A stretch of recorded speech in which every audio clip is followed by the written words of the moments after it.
Assalamualaikum, selamat datang di sesi bedah materi kita kali ini. Saya benar-benar antusias nih buat mandu Anda mengupas satu topik yang bisa dibilang fondasi absolut buat setiap insinyur jaringan modern. Yap, dasar-dasar simulasi jaringan komputer. Kalau Anda pernah ngerasa pusing atau kewalahan ngadepin infrastruktur IT yang super ribet, tenang aja, Anda ada di tempat yang tepat. Kita bakal bongkar semuanya di sini. Pernah nggak sih kepikiran pertanyaan kayak gini? Gimana caranya kita latihan ngebangun jaringan enterprise yang kompleks tanpa bikin kantong jebol atau malah ngerusak sistem yang lagi jalan? Ini tuh masalah klasik, masalah inti yang dihadapi semua orang di dunia IT. Bayangin aja, perangkat keras fisik kayak router kelas enterprise itu harganya mahal banget. Satu unit aja bisa seharga mobil sport baru loh. Gila kan? Belum lagi kalau kita sampai salah konfigurasi di jaringan yang lagi beroperasi, wah itu sih mimpi buruk mutlak, baik buat pemula maupun yang udah pro. Jadi, gimana caranya kita dapat pengalaman hands-on tanpa resiko finansial atau resiko bikin sistem tumbang? Untuk menjawab itu, ini dia peta perjalanan kita hari ini. Kita bakal mulai dengan ngobrolin dunia virtual jaringan komputer, terus meluruskan bedanya simulator dan emulator, ngelihat evolusi alat uji, ngebedah pilihan perangkat lunak utama, dan ditutup dengan keuntungan menggunakan simulasi. Yuk, langsung kita mulai aja. Bagian pertama, dunia virtual jaringan komputer. Nah, sebelum bahas anaknya, kita samakan persepsi dulu. Simulasi jaringan itu pada dasarnya adalah kotak pasir atau sandbox IT Anda. Secara teknis, ini adalah teknik komputasi yang mereplikasi perilaku, interaksi, dan kinerja elemen dalam jaringan komunikasi nyata. Sederhananya, ini adalah lingkungan virtual di mana Anda bisa ngebangun topologi, nyambungin perangkat, dan kirim data. Persis banget kayak di dunia nyata. Kenapa ini krusial? Karena disinilah kita bisa memvalidasi desain baru sebelum beneran beli kabel fisik satupun. Kita bisa ngecek metrik kayak latensi dan packet loss, serta ngelakuin troubleshooting dengan keamanan mutlak. Kalau Anda salah ketik dan jaringan virtualnya hancur berantakan, santai, tinggal klik tombol restart. Nggak ada server sungguhan yang meledak. Lanjut ke bagian kedua, simulator versus emulator. Apa sih bedanya? Ini nih yang sering banget bikin bingung. Coba bayangin analogi simulator penerbangan. Sebuah simulator itu cuma mereplikasi fungsionalitas pakai model matematika dan kode program. Dia ibaratnya pura-pura jadi perangkat. Nah, kalau emulator, ini beda cerita. Emulator menyalin perangkat keras virtual dan ngejalanin sistem operasi asli dari perangkat tersebut. Jadi emulator tuh nggak cuma pura-pura, dia bener-bener ngejalanin otak dari perangkat aslinya langsung di dalam komputer Anda. Mari kita lakuin uji realitas atau reality check di sini. Karena emulator ngejalanin sistem operasi asli, kayak Cisco iOS atau Fortios, tingkat realismenya tuh tinggi banget, nyaris 100% sama persis sama barang aslinya. Tapi ya, ada harga yang harus dibayar. Emulator itu rakus banget tenaga komputasi. CPU dan RAM komputer Anda bakal kerja keras, karena tiap router di dalam emulator itu adalah sebuah mesin virtual utuh yang lagi nyala. Sebaliknya simulator yang pakai model matematika tadi, itu jauh lebih efisien dan ringan. Cocok buat nguji perintah-perintah dasar tanpa bikin laptop ngehang. Masuk ke bagian ketiga, evolusi alat uji jaringan. Kalau kita ngelihat ke belakang, gimana kita bisa sampai ke titik ini? Di tahun 80-an, kita cuma punya model akademis berbasis kode murni kayak NE@Work Simulator versi awal, ini biasanya cuma dipakai para peneliti aja. Terus masuk awal 2000-an, antarmuka grafis muncul, dan kita masuk ke era simulator. Bikin belajar jaringan jauh lebih gampang buat pemula.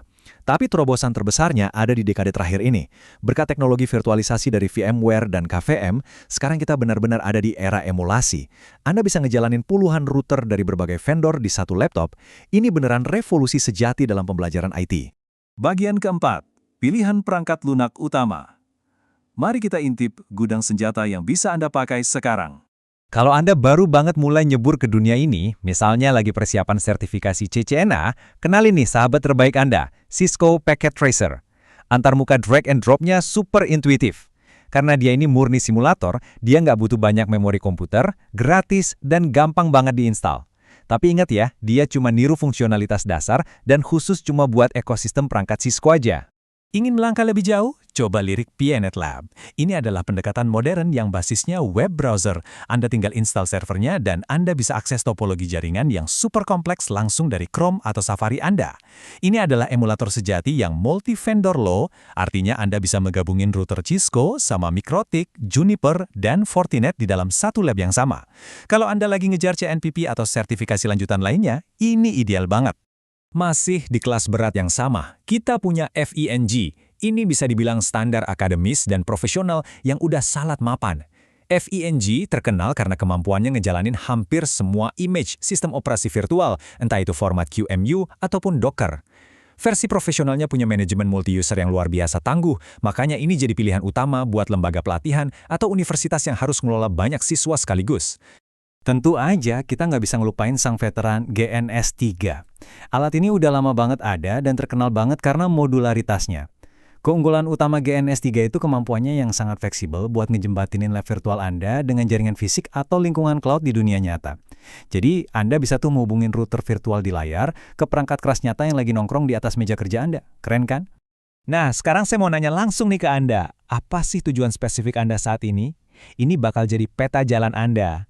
Kalau masih pemula, sikat aja Cisco Packet Tracer. Kalau butuh realisme tingkat tinggi buat sertifikasi lanjutan, pilih PNet Lab atau EVNG. Kalau lagi sibuk penelitian akademis buat protokol baru, beralihlah ke NS3. Dan kalau butuh integrasi erat sama jaringan fisik nyata, GNS3 adalah jawabannya. Milih alat yang tepat dari awal tuh bakal sangat menghemat waktu dan meminimalisir rasa frustrasi Anda ke depannya. Kita sampai di bagian kelima, keuntungan menggunakan simulasi.